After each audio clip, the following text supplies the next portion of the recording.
So if you're in Colorado Springs this last weekend on August, was it 14th? Yeah, August 14th, and you didn't come to the Feast of Saint Arnold's Festival, let me tell you, you missed out. So, well, you mostly missed out because we got one of the beers right here. Bob, what beer is this? So this is Saint Arneus Farmhouse Ale. It's from Nano 108. As part of the Feast of Saint Arnold, some of the brewers participate in a competition. So we had 14 brewers compete. We judged the beers the morning of the Feast of Saint Arnold at the festival. We had 2 media judges and 3 BJCP judges as part of the judging. And there were 2 categories. One was a technical category and one was what would Saint Arnold Brew category.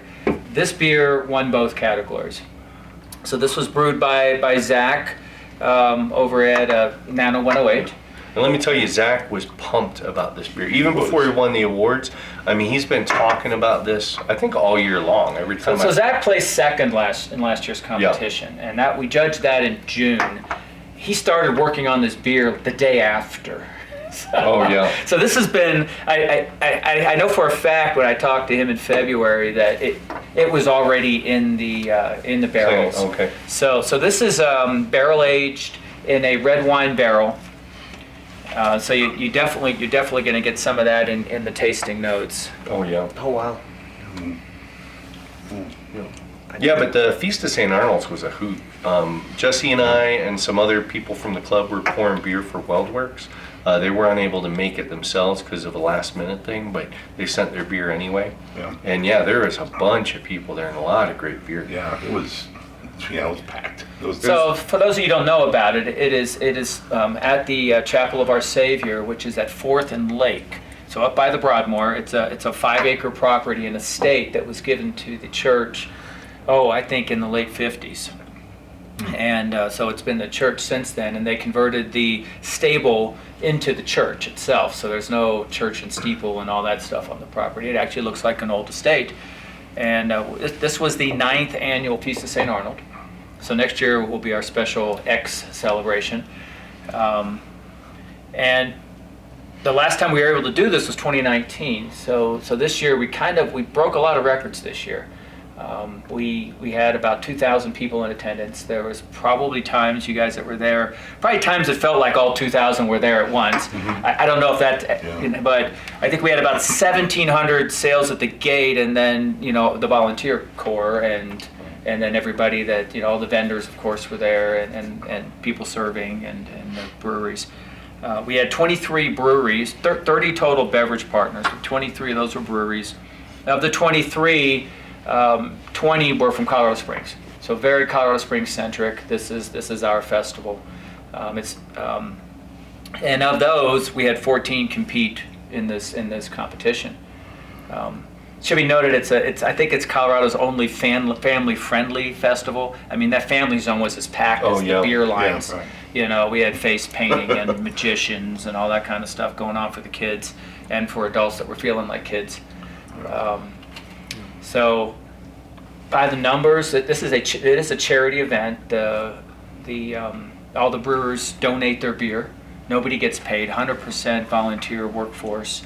In 2019 we did $37,000 to charity.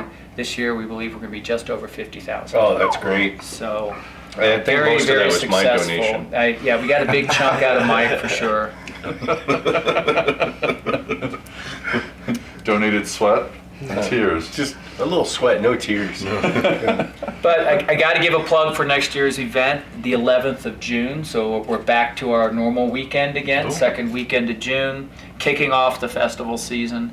That's where we've been for the last 9 or 8 years, and had to move it. We moved it this year out of an abundance of caution. We didn't want to plan and then have to postpone or reschedule and throw everything out of whack. We wanted to pick a date that we had a high probability of success, and that's why we were in August. And it's So what you're saying June, is, though, right? Yes, Zach Weller has less time this year to prepare his Yes, beers. Get on it, because Zach. Defend the throne. the planning window is going to be a lot shorter. Yeah, too much shorter, Zach. Yeah.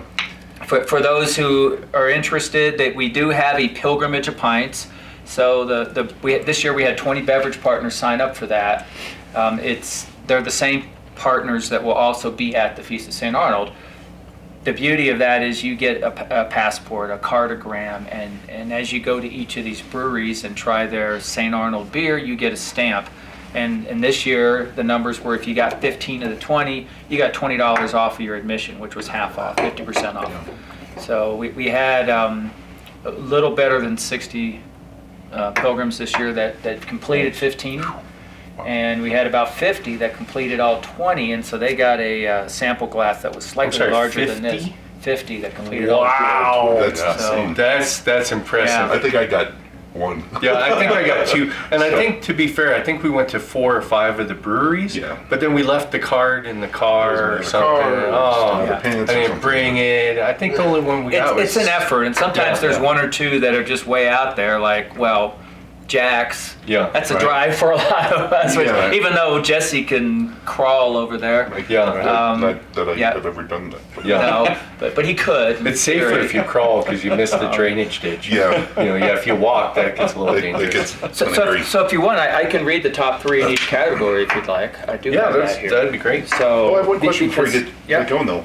So in June, is it a little bit cooler than it would have been? It this should be. year? It should be a little cooler. We were obviously in the heat of August. Yeah, that was, and the only reason I asked that because I think because Mike and my wives, man, that was hard for me to spit out for some reason. Like the wives. My wives, because it's shorthand. They showed up. Kind of keeps company while we're pouring a little bit, and that was their one complaint. They're like, it is hot as blazes out here, so they were ready to go shortly because they weren't there for the beer. They were here Right. for because we're handsome young lads. Well, and they. How much beer did they have to get to that conclusion? Handsome what? But you had a problem with young? I was like, it was a lot. It was a lie. Man, I was sick to watch. But I can't believe how fast you guys all laughed at that. That was just wrong. So yeah, you definitely get the red wine character in this for sure. Yeah. I think as it's warming up too, I think it was a little cold at first. I think Yeah, it's- for sure. the flavors are starting to come I through was more. getting on the aroma, but Yeah. now I'm starting to get the kind of little bit of astringency from the tannins. So on the technical side, Nano placed first. Battle Mountain was second. I'll have to go look. I don't recall what their beer was. Jack's was third place. That's good. They had Oh, their yeah. B cubed. Ben's Belgian Blonde Okay. was their beer, and Goat Patch was really close to Jack's. So they were. It was a toss up between the two, pretty much. I think Battle Mountain had a BDS. I think that That was Belgian Dark Strong. Yeah. That was And that was the really first. good. That was the first beer I had when I walked into the fest. Yeah. A good, 10% plus, ABV, but it was really nice. I mean, it was just smooth. I'm like, There was, yeah. this is the only beer I want to drink this whole festival. Yeah. That was my first thought. Well, that would be a shame, but yeah. Well, that would explain his speech, though, that he did at the festival. That's right. But I don't know if that's the one that they entered in the comp, but I'm assuming it was. That seems appropriate. Yeah, I'll have to go. I think I have a list of what the beers were too. I don't have it on this page. What would Saint Arnold Brew placed more emphasis on the write-up. So every brewer was asked to do a write-up, a historical justification.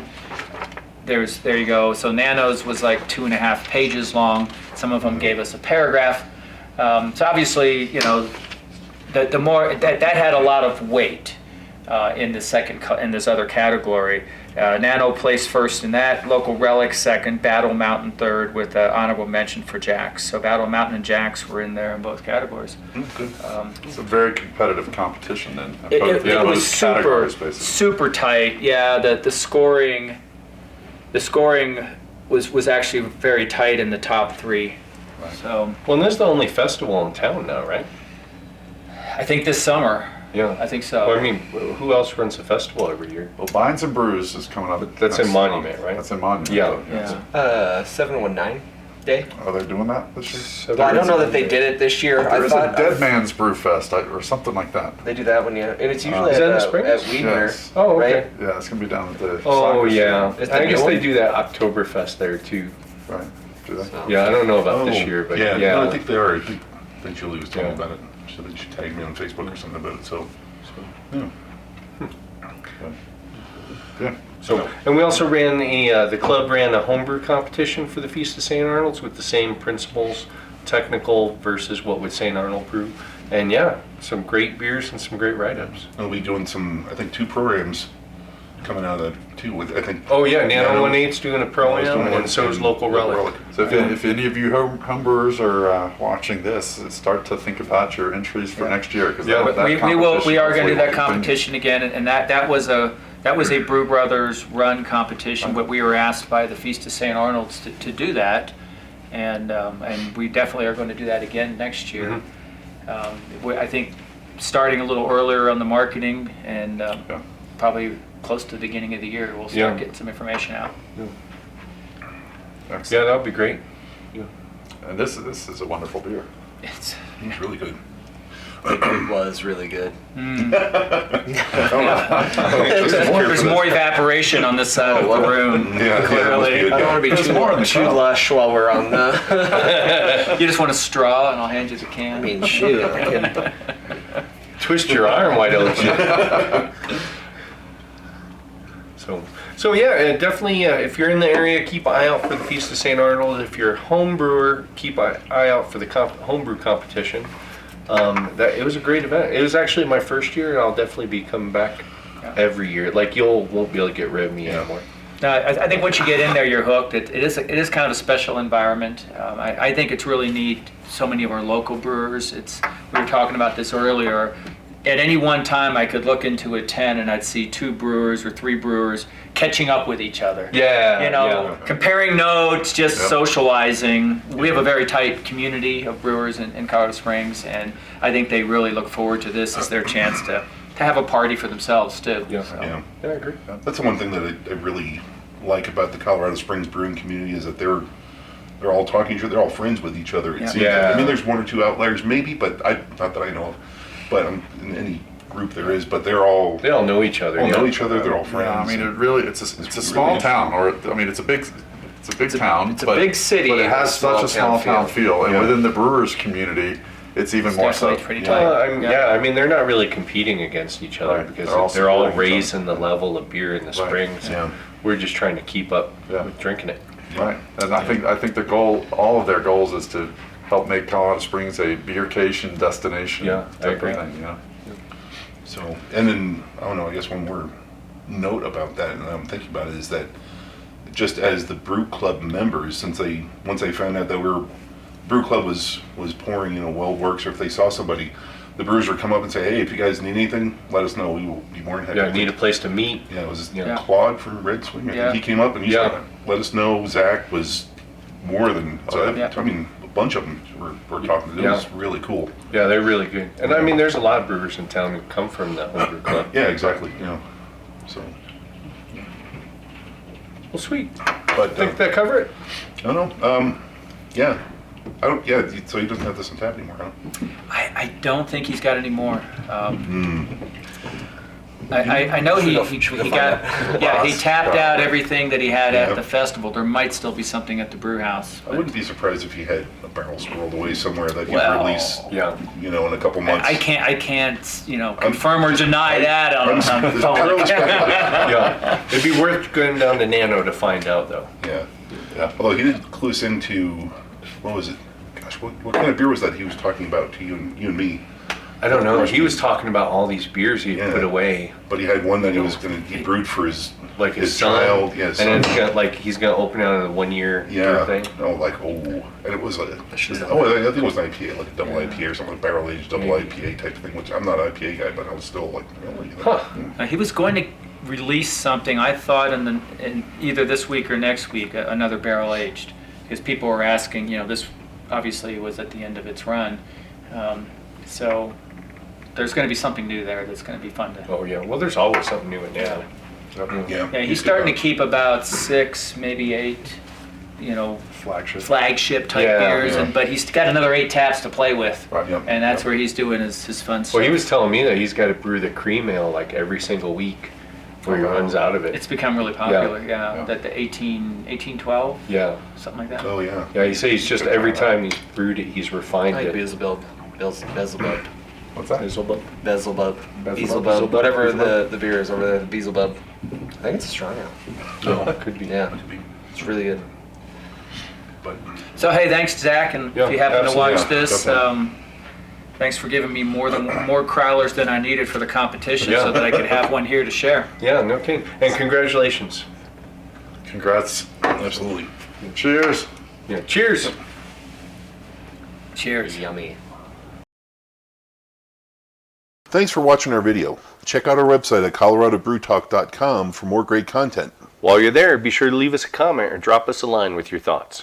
You can also find us on Facebook and Twitter at CO Brew Talk, or follow the links below. Make sure to like this video and subscribe to our channel so you don't miss any future content. Or episodes. As the case may be.